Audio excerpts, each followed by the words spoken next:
आज के सेशन में हम लोग बात करने वाले हैं स्प्रिंग बूट, जिसमें हम लोग HTTP मेथड्स का यूज़ करने वाले हैं।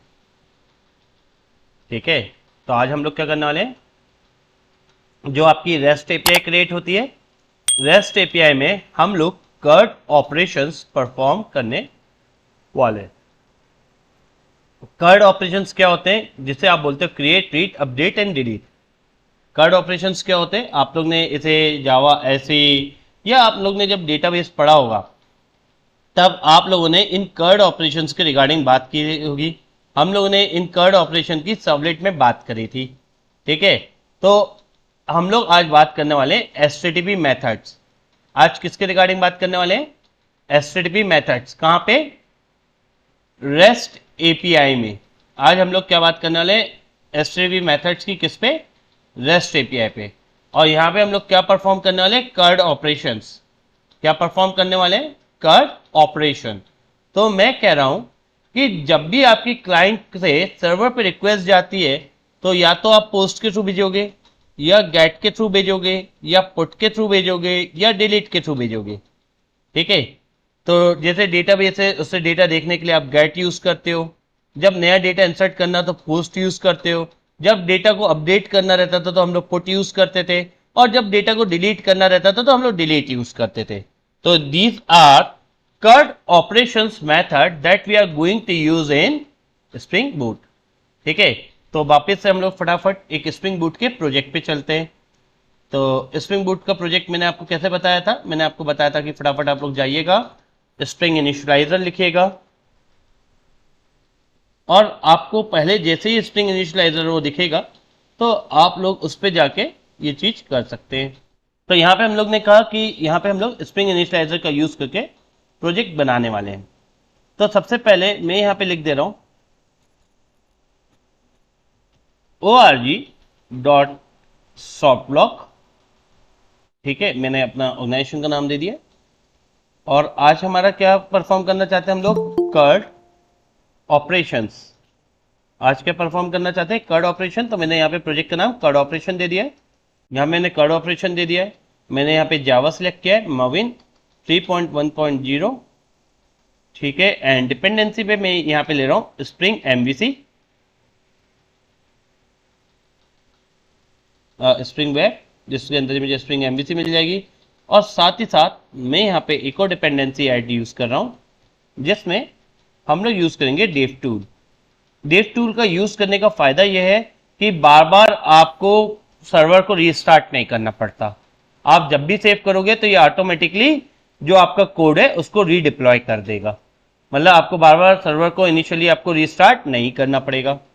तो यहाँ पे हमने एक बार हम लोग रीचेक करते हैं। हमने लैंग्वेज में जावा सिलेक्ट कर लिया है, प्रोजेक्ट में मविन है, स्प्रिंग बूट हमने 3.1.40 लिया है, हमारे प्रोजेक्ट का नाम है कर्ड ऑपरेशन। ठीक है, यहाँ पे हमने स्प्रिंग वेब लिया है एक डिपेंडेंसी, और दूसरा लिया हमने स्प्रिंग बूट डेव टूल। मैं यहाँ पे कर्ड ऑपरेशंस कर देता हूँ। ठीक है, एंड में जनरेट कर रहा हूँ। तो यहाँ पे मेरे पास एक कर्ड ऑपरेशन डॉट जिप नाम का मेरा फोल्डर आ चुका है। ये मेरे पास कर्ड ऑपरेशन है, इसको मैं यहाँ से अनजिप कर रहा हूँ। मैंने इसको एक्सट्रैक्ट कर लिया है कर्ड ऑपरेशंस के नाम से।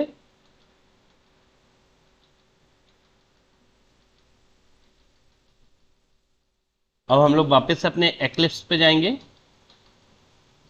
और फाइल पे जाने के बाद हम लोग इंपोर्ट करेंगे, जैसे हमने प्रीवियस क्लास में आपको बताया था। और एग्जिस्टिंग मविन प्रोजेक्ट में जाने के बाद यहाँ पे आप एग्जिस्टिंग मविन प्रोजेक्ट पे जाएंगे, नेक्स्ट, उस लोकेशन पे जाएंगे जहाँ पे आपने अनजिप किया था। तो मैं ब्राउज कर रहा हूँ, और ये देखिए मेरा रेज्यूमे 9122 वाले फोल्डर के अंदर है कर्ड ऑपरेशन। मैं इसके अंदर जाके कर्ड ऑपरेशन सिलेक्ट कर ले रहा हूँ। तो यहाँ पे देखिए मेरा pom.xml नाम की फाइल आ चुकी है। मैं यहाँ पे कर्ड ऑपरेशंस मेरा ये प्रोजेक्ट है, और ये pom.xml मेरी डिपेंडेंसी जो होल्ड करती है वाली फाइल है, जिसका मैं यूज़ कर रहा हूँ, एंड मैं फिनिश कर रहा हूँ। यहाँ पे देखिए मवन प्रॉपर्टीज को इंपोर्ट कर रहा है, सारी प्रॉपर्टीज यहाँ पे इंपोर्ट हो रहा है।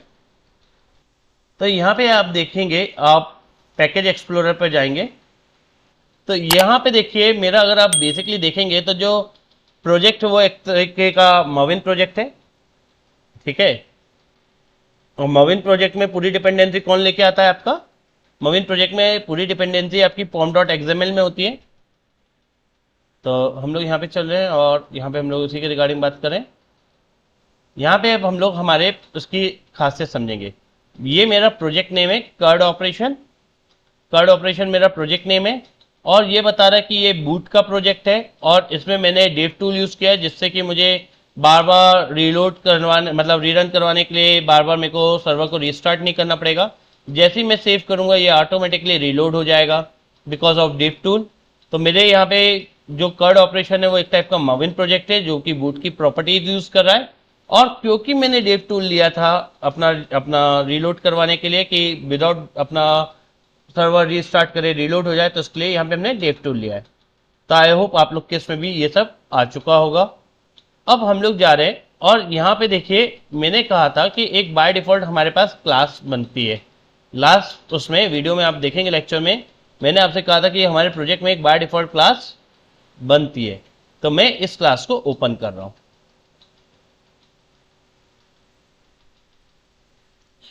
बेटा आपके दिमाग में क्वेश्चन आ रहा होगा कि सर हम लोग स्प्रिंग फ्रेमवर्क पढ़ते थे, स्प्रिंग कोड पढ़ते थे, वहां पे तो बहुत सारे एनोटेशंस लगते थे, पर यहाँ पे तो आपने सिर्फ एक ए नोटेशन लिख दिया, ए नोटेड स्प्रिंग बूट एप्लीकेशन।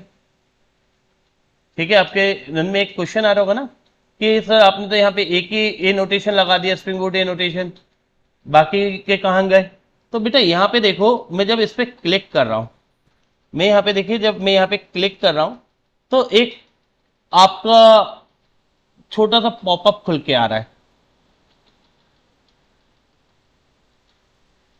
यहां पे देखो पहले आप मल्टीपल ए नोटेशंस लगाते थे, पर अब आपका क्या हुआ कि अब आपके वो सारे ए नोटेशंस को उसने रिप्लेस कर दिया एक ही ए नोटेशन में।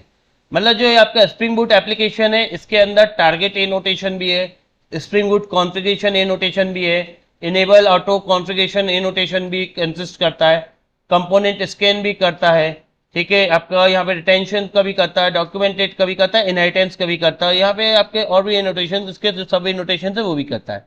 तो अब इतने सारे एनोटेशन ना लगा के हमने स्प्रिंग बूट में सिंपल सा कौन सा एनोटेशन लगा दिया है? Spring boot application. मतलब अगर आपको स्प्रिंग बूट एप्लीकेशन स्टार्ट करनी है, अगर आपको स्प्रिंग बूट की एप्लीकेशन को स्टार्ट करना है तो आपको सिंपली क्लास के ऊपर क्या लिखना पड़ेगा? ए नोटेट स्प्रिंग बूट एप्लीकेशन वाला ए नोटेशन लगाना पड़ेगा। और जितने भी अभी मैंने आपको ये नोटेशन बताए थे, target, spring boot configuration, enable configuration, component scan, retention, documented, inherited, ये सारे ए नोटेशन की प्रॉपर्टी ये एक अकेला ए नोटेशन मुझे प्रोवाइड कर देगा। तो इससे फायदा क्या होगा? इससे फायदा ये होगा कि जो मैं कंपोनेंट्स क्रिएट करना चाहता हूं, जो मैं अभी अपना रेस्ट एपीआई के लिए क्लास क्रिएट करना चाहता हूं, वो सारी क्लासेस को मुझे इंडिविजुअली बताना नहीं पड़ेगा। वो बाय डिफॉल्ट इस पैकेज के अंदर क्या कर लेगा? सर्च कर लेगा। मतलब मेरा डायरेक्टली एक कर्ड ऑपरेशन वाली एप्लीकेशन से मुझे उस वाली क्लास को बुलाने की आवश्यकता नहीं है। मतलब वो क्लास एक अलग है। तो सर फिर इस क्लास को कैसे पता कि वाली क्लास में? तो बेटा मैंने क्या कहा, इसके अंदर कौन सा है? Component scan.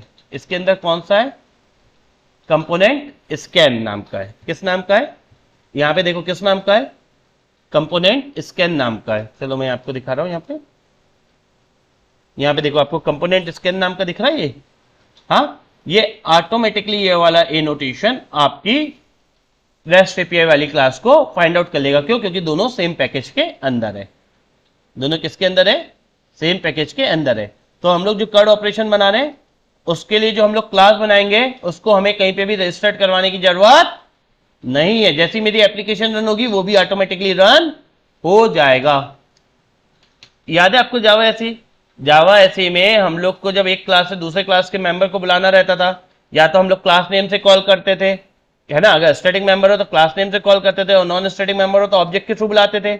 बट यहां पर जो मैं अभी एक अपनी क्लास बनाने वाला हूं उसको मैं कहीं से भी कॉल नहीं करवाने वाला। क्यों नहीं करवाने वाला? क्योंकि कंपोनेंट स्कैन वाला ए नोटेशन वो ऑटोमेटिकली उसकी प्रॉपर्टी को फाइंड आउट कर लेगा। पर आप बोलोगे सर इनोटेट कंपोनेंट स्कैन नाम का तो इनोटेशन आपने लगाया ही नहीं है। क्या इधर में लिखा है इनोटेट कंपोनेंट स्कैन वाला इनोटेशन? नहीं लिखा। क्यों नहीं लिखा? क्योंकि स्प्रिंग बूट एप्लीकेशन उसको ऑलरेडी कंसिस्ट करता है। ठीक है, तो मैं यहां पे एक नई क्लास बनाने वाला हूं। मैं इसी पैकेज में एक और नई क्लास बना रहा हूं, नॉर्मल जावा क्लास। ठीक है, तो मैंने यहां पे एक नॉर्मल जावा क्लास ले लिया।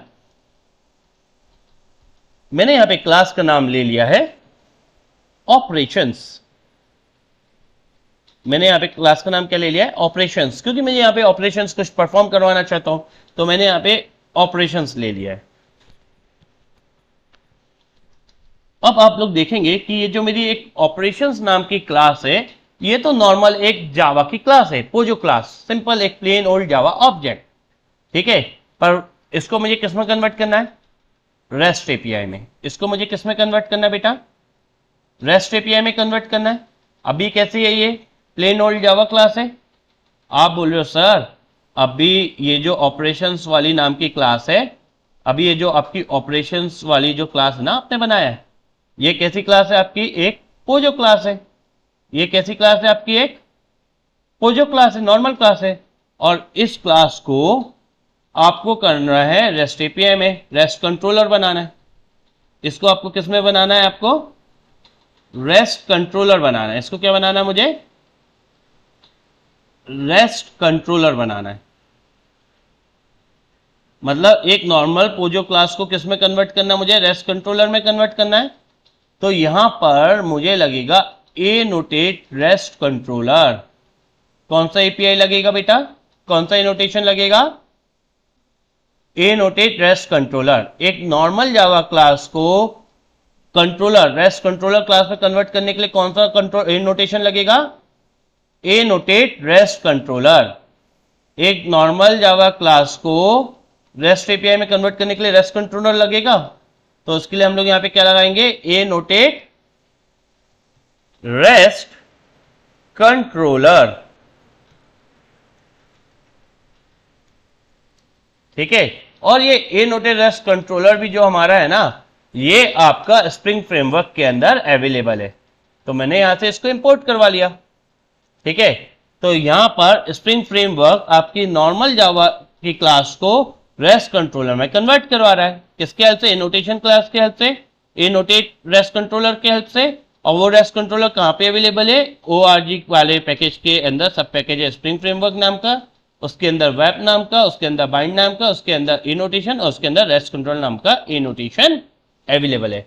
तो एक नॉर्मल क्लास को रेस्ट कंट्रोलर में कन्वर्ट करने के लिए हमें लगता है ए नोटेट रेस्ट कंट्रोलर। अब मुझे यहां पे क्या परफॉर्म करना है? मुझे यहां पे परफॉर्म करना है कर्ड ऑपरेशंस। अब मुझे यहां पे क्या परफॉर्म करना है बेटा? CRUD operations. मुझे यहां पे परफॉर्म करना है कर्ड ऑपरेशंस। तो कौन कौन से कर्ड ऑपरेशन होते हैं हमारे पास एसटीडीबी मेथड में? Get, post, put, delete. कौन कौन से कर्ड ऑपरेशन होते हैं? Get, post, put, delete. ठीक है, गेट का एक लिए काम आता है रीड के लिए, ये ऊपर नीचे हो गया। पोस्ट किसके लिए आता है? क्रिएट के लिए। पुट अपडेट के लिए। डिलीट किसके लिए? रिमूव करने के लिए। डिलीट डिलीट के लिए, रिमूव करने के लिए। ठीक है, तो अभी फिलहाल सबसे पहले हम लोग पढ़ेंगे गेट वाला। सबसे पहले हम लोग क्या करेंगे? गेट वाला पढ़ेंगे। मतलब मैं कर्ड ऑपरेशन से यहां पे गेट वाला लगाना चाह रहा हूं। Is it clear? ठीक है, तो मैंने यहां पे गेट लगाने के लिए मेरे पास होता है ए नोटेट गेट मैपिंग। यहाँ पे हमने ए नोटेड गेट मैपिंग लगाया है, तो ए नोटेड गेट मैपिंग यहाँ पे हमारा ए नोटेशन है गेट की प्रॉपर्टी लेने के लिए। गेट क्या करता है, यूआरएल से डेटा जब जाता है तो दिख जाता है, ठीक है। तो क्रेडिट कार्ड इन सब का डेटा हम गेट के थ्रू नहीं भिजवा सकते, क्यों, क्योंकि गेट के थ्रू भी जाएंगे तो यूआरएल में पूरा डेटा दिख जाएगा, तो वहां पे सिक्योरिटी इश्यू हो जाएगा। सोचो कोई आपके पीछे खड़ा हुआ और यूआरएल तो देख रहा है, अच्छा इसका ये है, तो अगली बार वो क्या करेगा, खुद ही ट्रांजेक्शन बना लेगा। अगर आपको किसी को आईडी पासवर्ड मिल जाएगा तो वो आपको छोड़ेगा क्या, आपके अकाउंट खोल लेगा, ओपन कर लेगा। फेसबुक का अकाउंट दिख जाए क्या करेगा, ओपन करके बैठ जाएगा, उसको ऐसे सिक्योरिटी थोड़ी ना लगी हुई है, ठीक है। आजकल आगे टू वे ऑथेंटिकेशन, बट कुछ कुछ लोग ऐसे हैं कि आज भी टू वे ऑथेंटिकेशन यूज नहीं करते, तो उनके अकाउंट क्या हो जाएंगे, डायरेक्ट एक्सेस हो जाएंगे। क्यों, क्योंकि जो पीछे वाला बंदा है वो ऊपर से उसका यूजर आईडी पासवर्ड देख लेगा। तो हम लोग गेट मैपिंग क्या है, जब जैसे पीडीएफ वीडीएफ और सबका डेटा जब लेके आते हैं ना फॉर्म में, तब हम लोग गेट मैपिंग का नॉर्मली यूज कर लेते हैं। मतलब जब हम लोग को रिस्पॉन्स आ रहा है वापस, तो किसके फॉर्म में आ रहा है, गेट के फॉर्म में। तो सबसे पहले हमने गेट मैपिंग लगाया, तो सर ये किसके ऊपर लगाएंगे, अब क्वेश्चन ही आ रहा है कि सर आपने ए नोटेड गेट मैपिंग ऐसे लिख दोगे तो हो जाएगा क्या काम। नहीं बेटा, ये ऐसे काम नहीं होगा। पहले तो ए नोटेड गेट मैपिंग के बगल में आपको पैरेंथेसिस के अंदर बताना पड़ेगा कि आप यूआरएल क्या दे रहे हो। तो मैंने इसका यूआरएल दे दिया, रीड दे दिया। तो मैं जैसे स्लैश रीड लिखूंगा तो ये मेरा यूज का यूआरएल पैटर्न क्रिएट हो गया। पर ये चीज अप्लाई किसके ऊपर होनी है, तो मैंने कहा कि जो भी मेरा इंस्ट्रक्शंस रहता है वो मैं मेथड के ऊपर लिखता हूं। जो भी मेरा इंस्ट्रक्शन रहता है वो किसके ऊपर लिखता हूं, मैं मेथड के ऊपर। मुझे कहीं से भी एक्सेसिबल बनाना है, इसलिए मैंने इसको पब्लिक कर दिया। तो पब्लिक किस टाइप का डेटा चाहिए, मैंने बोला अभी तो आप लोग नए हो, न्यू कमर हो स्ट्रिंग बूट केस में, तो यहां पे हम लोग स्ट्रिंग टाइप का डेटा लेंगे। तो मैंने यहां पे ले लिया स्ट्रिंग, और मैंने यहां पे लिख दिया गेट डेटा नाम का मेथड। तो ये हो गया मेरा गेट मैपिंग, और मैंने स्ट्रिंग के ऊपर लगा दिया बेटा।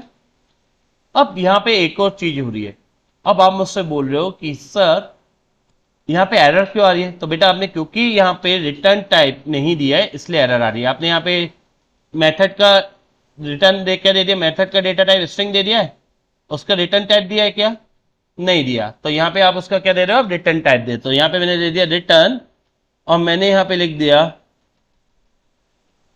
Student are good in Spring Boot.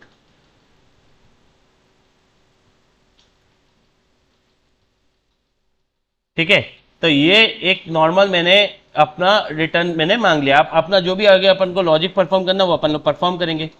ठीक है, तो अभी हमने किसके थ्रू बुलाया बेटा, इसे गेट के थ्रू बुलाया। इसको कैसे बुला रहे हैं, गेट के थ्रू बुला रहे हैं। ठीक है, अब मैं दूसरा पढ़ा रहा हूं बेटा पोस्ट। दूसरा क्या पढ़ा रहा हूं मैं, पोस्ट। तो यहां पे मैं क्या यूज कर रहा हूं, पोस्ट मैपिंग। कौन सा यूज कर रहा हूं, अभी आपने गेट लिया था, अब मैंने यहां पे क्या यूज कर लिया है, पोस्ट मैपिंग। क्या यूज कर लिया है, पोस्ट मैपिंग। अब आपने बोला सर अगर इसका भी हम लोग स्लैश रीड दे दे तो कोई दिक्कत आएगी, नहीं बेटा आप चाहो तो अलग दे सकते हो, पर मैं फिलहाल इसका भी रीड दे रहा हूं। इससे होगा क्या कि जब मैं डेटा पास करूंगा तो आपको समझ में आएगा कि गेट के थ्रू कॉल करवाने में क्या हो रहा है, पोस्ट के थ्रू कॉल करवाने में क्या हो रहा है। ठीक है, तो आपको गेट और पोस्ट के मेथड का डिफरेंस पता लगेगा। ठीक है, मैंने यहां पे लिखा पब्लिक स्ट्रिंग, मैंने यहां पे लिख दिया गेट डेटा टू, और मैंने इसकी बॉडी बना दी, और मैंने यहां पे लिखा return students are working hard in technologies. ऐसे मैंने कुछ भी लिख दिया समथिंग, आप लोग को जो भी लगे आप लिख सकते हो। तो मैंने यहां पे अब कितने बना दिए, यहां पे एक गाइड बना दिया और एक मैंने क्या बना दिया, पोस्ट बना दिया। एक गाइड बना दिया और मैंने दूसरा कौन सा बना दिया, पोस्ट बना दिया। और ये दोनों ही किस पे अप्लाई किए मैंने, रीड के ऊपर। अब मेरे को ऐसे ही कौन सा अप्लाई करना है, पुट एंड डिलीट। तो मैंने यहां पे ए नोटेट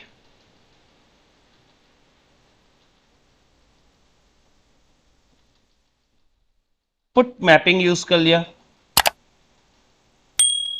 और उसमें स्लैश, इसको भी रीड टाइप का ही बनाया है और मैंने यही कॉपी किया है और इसके नीचे मैं पेस्ट कर रहा हूं। इसको मैंने डेटा 3 कर दिया है एंड मैं यहां पे लिख रहा हूं स्टूडेंट्स। मैंने यहां पे सिर्फ स्टूडेंट्स लिख दिया है और ये मैंने किस में लगाया, पुट मैपिंग में लगाया। और एक और मैंने कौन सा बताया था, डिलीट मैपिंग। तो मैंने यहां पे ये नोटेट, देखो यहां पे मैंने डिलीट मैपिंग कर दिया है। तो बेटा आप लोग ने एक चीज नोटिस करी होगी कि मेरी यूआरएल चारों में सेम है। मेरी यहां पे यूआरएल चारों में क्या है, सेम है। तो यहां पे आपने डिलीट में किया है और इसके अंदर भी मैं क्या लिख रहा हूं, स्लैश रीड लिख रहा हूं। अब मैं यहां पे गेट डेटा फोन नाम की मेथड बना दे रहा हूं।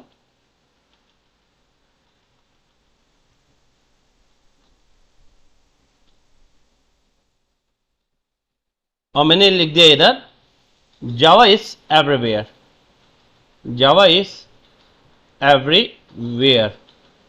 ठीक है, तो यहां पे मैंने आपको पूरे कर्ड ऑपरेशंस का आपको मैंने बना के दिखा दिया, get, post, put and delete. तो मैं इसे सेव कर रहा हूं बेटा। अब देखिए इसको चलाने के लिए मैं क्या कर रहा हूं, इसको चलाने के लिए आप दो चीजों का यूज कर सकते हैं। या तो आप लोग यूज करें पोस्टमैन, इसको चलाने के लिए, चेक करने के लिए हम लोग को एपीआई चेक करना है कि हमारी एपीआई सही से वर्क कर रही है कि नहीं कर रही है। तो एपीआई चेक करने के लिए या तो आप पोस्टमैन यूज कर लें या आप थंडर क्लाइंट यूज कर सकते हैं। मैं आपको सजेस्ट करूंगा कि आप लोग थंडर क्लाइंट का यूज करें, क्योंकि थंडर क्लाइंट आप सभी लोग, मुझे पता है कि आप लोग विजुअल स्टूडियो यूज करते हैं। आप सभी लोग क्या यूज करते हैं, विजुअल स्टूडियो यूज करते हैं। जितने भी मेरे अभी ये वीडियोस देख रहे हैं, ठीक है, तो उन सभी के पास मैं ये मान के चलूं कि विजुअल स्टूडियो होगा ही होगा। अगर नहीं है तो आप लोग डाउनलोड कर सकते हैं। और विजुअल स्टूडियो में अब हम लोग आगे बात करेंगे। तो हमारा जो आगे का वर्क है वो किस में होगा, विजुअल स्टूडियो के अंदर वर्क होगा। तो सबसे पहले मैं इतने इसको चीज को रन करवा लेता हूं और फिर हम लोग चलेंगे थंडर क्लाइंट के पास। इसको रन कराने का सिंपल सा तरीका है कि आप लोग को यहां पे जाना है, अपने प्रोजेक्ट पे राइट क्लिक करना है, रन एस, और यहां पे आप इसे चलाएंगे स्प्रिंग बूट ऐप से। अब काफी लोगों के दिमाग में क्वेश्चन आ रहा होगा कि सर आप इसे डायरेक्ट वेब ब्राउजर पे भी तो चला सकते हो। आप डायरेक्ट ब्राउजर पे चला लो, वहां पे आपको आउटपुट मिल जाएगा। बेटा वेब ब्राउजर पे चलाओगे तो सिर्फ आपकी गेट मेथड चलेगी। जब आप वेब ब्राउजर पे चलाओगे तो सिर्फ क्या चलेगी, आपकी गेट मेथड। पर थंडर क्लाइंट में आप चारों तरीके से चेक कर सकते हो। तो चलो मैं पहले ब्राउजर पे दिखा देता हूं, क्योंकि बात निकल गई है, तो फिर मैं थंडर क्लाइंट पे भी दिखा देता हूं। तो देखो मैं यहां पे लिख रहा हूं लोकल होस्ट कॉलन 8080/read। तो यहां पे जो डेटा आ रहा है वो कौन सा आ रहा है, गेट वाला आ रहा है। यहां पे कौन सा डेटा आ रहा है, सिर्फ गेट वाला। देखो यहां पे मैंने गेट में लिखा है, यहां पे देखो गेट के अंदर क्या लिखा था मैंने, यहां पे देखो गेट मैपिंग पे क्या लिखा था मैंने, गेट मैपिंग है ये मेरा। तो यहां पे गेट मैपिंग के अंदर लिखा है students are good in Spring Boot लिखा है मैंने। तो सिर्फ यही वाला डेटा आ रहा है। मतलब बाय डिफॉल्ट मेरा जो ब्राउजर पे जा रहा है तो किस पे जा रहा है, गेट मैपिंग पे जा रहा है। बाय डिफॉल्ट किस पे जा रहा है, गेट मैपिंग पे। मतलब नॉर्मली अगर आप यूआरएल को कॉल करवाते हो तो वो बाय डिफॉल्ट किसको कॉल करता है, गेट को कॉल करता है। बट मुझे तो यहाँ पे पुट को भी चेक करना है, मुझे डिलीट को भी चेक करना है, और मुझे पोस्ट को भी चेक करना है कि भैया ये एपीआई भी काम कर रही है कि नहीं कर रही है इसके ऊपर भी। क्योंकि मेरा यूआरएल क्या है, रीड है। मेरा यूआरएल क्या है, रीड है। ठीक है, तो रीड मेरा मैप अपना गेट के थ्रू भी लगा है, पोस्ट के थ्रू भी लगा है, पुट के थ्रू भी लगा है, डिलीट के थ्रू भी लगा है। तो कैसे चेक किया जाए। तो मोस्टली जो एक फ्रेशर रहता है उसको लगता है ब्राउजर पे चेक कर लेते काम हो जाएगा। तो इसके लिए हमने एपीआई चेक करने के लिए हम लोग क्या यूज करें, थंडर क्लाइंट यूज कर रहे हैं। अब मेरे को ये मैं मान के चल रहा हूं कि आपको ये समझ में आ गया होगा कि हम लोग थंडर क्लाइंट क्यों यूज करें, पोस्टमैन क्यों यूज करें, हमारी एपीआई को चेक करने के लिए। तो कैसे चेक करेंगे, सबसे पहले आप लोग जाएंगे विजुअल स्टूडियो कोड पे। ठीक है, तो मैं यहाँ पे विजुअल स्टूडियो कोड ओपन कर लेता हूँ। ये मेरा खाली फोल्डर है, मैं यहाँ पे ओपन विथ कोड करके ओपन कर लेता हूँ। आप लोग भी अपने विजुअल स्टूडियो कोड ओपन कर लें। सबसे पहले आप लोगों को देखो मेरे इसमें यहाँ पे आपको थंडर क्लाइंट दिख जाएगा। यहाँ पे देखो आपको मेरे इसमें थंडर क्लाइंट दिख रहा है, पर आप लोग के इसमें थंडर क्लाइंट नहीं होगा बेटा। मेरे इसमें थंडर क्लाइंट पहले से मैंने डाल के रखा है, आप लोगों के इसमें थंडर क्लाइंट नहीं होगा। तो थंडर क्लाइंट डालने के लिए आपको पहले क्या करना होगा, थंडर क्लाइंट डालने के लिए आपको एक्सटेंशन पे जाना होगा। सबसे पहले आपको क्या करना होगा, थंडर क्लाइंट के लिए आपको एक्सटेंशन में जाना होगा। ठीक है, ये एक्सटेंशन है, यहाँ पे आप थंडर क्लाइंट सर्च करेंगे, थंडर क्लाइंट। तो देखो मेरा थंडर क्लाइंट इंस्टॉल्ड है, इसलिए यहाँ पे नहीं आ रहा है, 2 मिनट लगेंगे। आप पहले थंडर क्लाइंट इंस्टॉल कर लेंगे। आप पहले क्या इंस्टॉल करेंगे, थंडर क्लाइंट इंस्टॉल करेंगे। उसके बाद आप लोग यहां से थंडर क्लाइंट को ओपन कर सकते हैं। तो मैंने यहाँ पे देखो थंडर क्लाइंट ओपन कर रहा हूं। तो यहाँ पे मेरे पास, मैं पहले भी बहुत सारी एपीआईज को चेक कर चुका हूं, तो वो यहाँ पे दिखा रहा है मुझे। तो ठीक है, मैं यहाँ पे एक नई रिक्वेस्ट क्रिएट कर रहा हूं। नई रिक्वेस्ट क्रिएट करिए। अभी देखिए यहाँ पे ये मेरा कैसा है बेटा, गेट है। अभी ये कैसा है मेरा, गेट है। और मैं यहां पे अपनी यूआरएल लिख रहा हूं। तो मेरी यूआरएल क्या है, लोकलहोस्ट कॉलन 8080/रीड। रीड में सिंगल वो आएगा, ठीक है। और मैं यहां पे सेंड पे क्लिक कर रहा हूं। तो यहां पे देखो अभी गेट है, अभी क्या यूज किया मैंने, गेट यूज किया है। तो क्या लिखा रहा है, strength are good in Spring Boot लिखा हुआ आ रहा है, क्योंकि मैंने गेट यूज किया है। पर जैसे ही मैं यहां से गेट की जगह पे पोस्ट यूज कर रहा हूं और सेंड पे क्लिक कर रहा हूं, तो यहां पे देखो मेरा डेटा बदल गया। यहां पे अब कौन सा पोस्ट मैपिंग वाला डेटा आ रहा है, यहां पे आ रहा है students are working hard in technologies. Similarly मैं यहां पे पोस्ट की जगह पे पुट यूज कर रहा हूं, तो स्टूडेंट्स लिखा हुआ आ रहा है। और मैं यहां पे डिलीट यूज कर रहा हूं और साइड पे फिर से मैं कर रहा हूं, तो जावा इज एवरीवेयर आ रहा है। तो जिस टाइप का मुझे एचटीटीपी मेथड में यूज करूंगा रीड वाला, मेरा उस टाइप का एग्जीक्यूट होगा। आई होप आपको कर्ड ऑपरेशन बेसिक फंक्शनलिटी समझ में आई होगी। ठीक है, तो इस चीज को आप लोग परफॉर्म कर सकते हैं। हम वापस से स्टेप यहां पे फॉलो करते हैं कि हमने क्या किया है। सबसे पहले हम लोग ने एक नया प्रोजेक्ट बनाया था स्प्रिंग इनिशियलाइजर पर। हम लोग ने यहाँ पे क्या किया, सबसे पहले स्प्रिंग इनिशियलाइजर प्रोजेक्ट बनाया। वहां पे हमने डिपेंडेंसी में dev tool and Spring Web लिया है, हमने मेविन लिया है, स्प्रिंग बूट का 3.1.0 लिया है, और हमने हमारा प्रोजेक्ट जनरेट कर दिया है।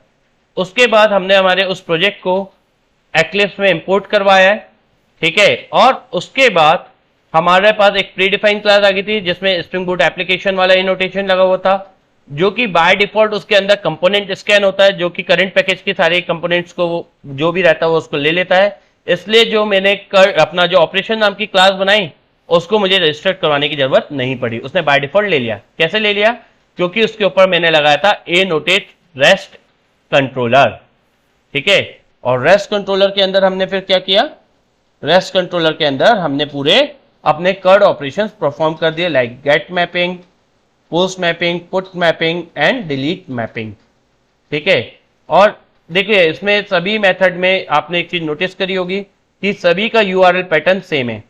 सभी का यूआरएल पैटर्न क्या है, सेम है। यहां पे भी आपका रीड है, इधर भी रीड है, कोई चेंजेस है क्या, बस इनके ऊपर आगे ए नोटेशन में चेंजेस है। जो गेट मैपिंग वाला है वो गेट की प्रॉपर्टी रख रहा है, पोस्ट मैपिंग वाला पोस्ट की प्रॉपर्टी रख रहा है। सिमिलरली आपका पुट और डिलीट वाला भी सेम वर्क कर रहा है।